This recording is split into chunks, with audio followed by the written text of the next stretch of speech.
சொல்லணும்னு ஆசைப்பட்டேன். ஆனால் எது என்னவோ தெரியல, என்னால் சொல்ல முடியல. உங்ககிட்ட சொல்லணும்னு வரும்போதெல்லாம் ஏதோ என்ன தடுக்குது. சில நேரத்தில் எனக்கு பயமாக கூட இருக்கும், எங்க நான் சொல்லி உனக்கு என்ன பிடிக்காம போயிருமோன்னு. இப்பெல்லாம் என்னால் ஒரு நிலையில் இருக்க முடியல.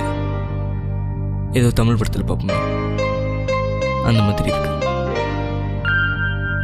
நீ என் பக்கத்தில் இருக்கும்போதெல்லாம் நான் ரொம்ப சந்தோஷமா இருக்கேன்.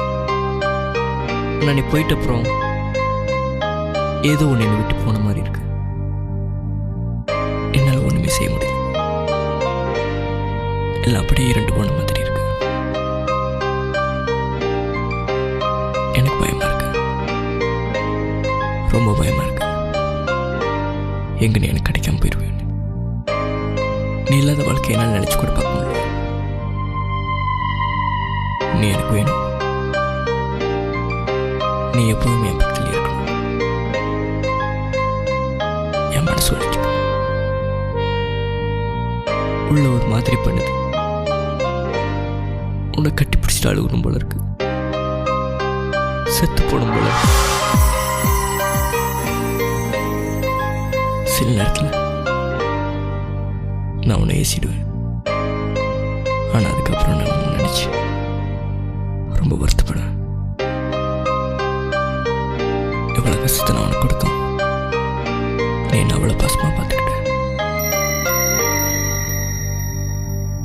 சொல்லுவாங்க, ஒரு அம்மா மட்டும்தான் தன் பிள்ளை எப்படி பாசமாக பார்த்துக்குவா, வேற யாரும் இப்படி பாசமாக பார்த்துக்க மாட்டாங்க. அவங்க பெற்றவங்க, அதனால பார்த்துக்கோங்க. ஆனால் நீ எல்லாத்துக்கும் ஒரு அம்மா தான் இருப்பாங்க. ஆனால் சில பேருக்கு மட்டும் ரெண்டு அம்மா இருப்பாங்க. எப்படி தெரியுமா? ஒன்று உண்மையான அம்மா, இன்னொன்று ஒன்று மாதிரி ஒரு ஒரு ஒரு நெருங்கி பழக்கக்கூடியவன். ஒன்று முத பார்த்ததுலேருந்து இன்ன வரைக்கும் நீ அப்படியே தான் இருக்க. அந்த பொறுமை, விட்டு கொடுக்குற தன்மை, ஒரு பணிவு, அடக்கம், எல்லாம் எல்லாம் எல்லாமே அப்படியே தான் இருக்கு. இப்போ சொல்கிறேன், உனக்கு தெரியாது, என் மனசுக்கு மட்டும் தெரிஞ்சது.